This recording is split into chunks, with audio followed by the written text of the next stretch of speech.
సంగారెడ్డి జిల్లా రుద్రారం గణేష్ గడ్డ దేవాలయం హుండీ ఆదాయాన్ని ఆలయ కమిటీ సేవా కమిటీ భక్తుల ఆధ్వర్యంలో లెక్కించిన ఆలయ కమిటీ నిర్వాహకులు. ఈ సందర్భంగా మాట్లాడుతూ 78 రోజుల హుండీ ఆదాయం 78 రోజుల హుండీ ఆదాయం 25,61,569 వచ్చిందని తెలిపారు.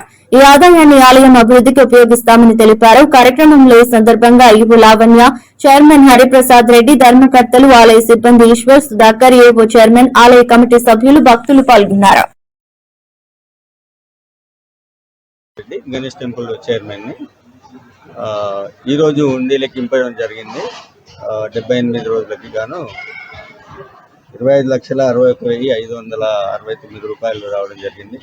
ఎంతో సంతోషకరంగా ఉంది. ఇంతకుముందు 100 రోజులకు లెక్కిస్తే 28 లక్షలు రావడం, హుండీ ఆదాయం పెరగడం, ఈ డబ్బునంతా దేవాలయ అభివృద్ధికి ఉపయోగిస్తామని చెప్పడం జరుగుతుంది.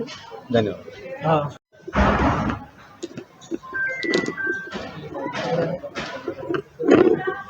నమస్తే అండి, నా పేరు లావణ్య.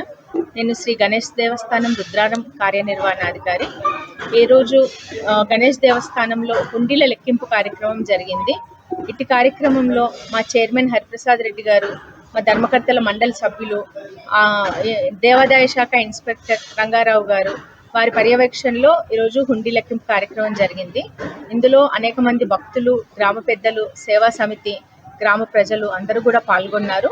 ఇది 78 రోజులకు గాను నోట్లు 23,04,086 రూపాయలు నమోదైంది. తర్వాత కాయిన్స్ వచ్చేసి 1,42,626 రూపాయలు నమోదైంది. మొత్తం కలిపి 24,46,712 రూపాయలు. అన్నదానం హుండీ సపరేట్గా లెక్కించడం జరిగింది. దానికి గాను 1,14,857 రూపాయలు నమోదైంది. ఈ 78 రోజుల హుండీ ఆదాయం వచ్చేసి 25,61,569 రూపాయలుగా నమోదైంది. ఈసారి గణనీయంగా గత హుండీ లెక్కింపుతో పోల్చుకుంటే ఈసారి గణనీయంగా హుండీ లెక్కింపు జరిగింది. బాగా పెరిగింది కూడా, భారీగా నమోదు చేసుకుంది. Thank you. Ganesh temple chairman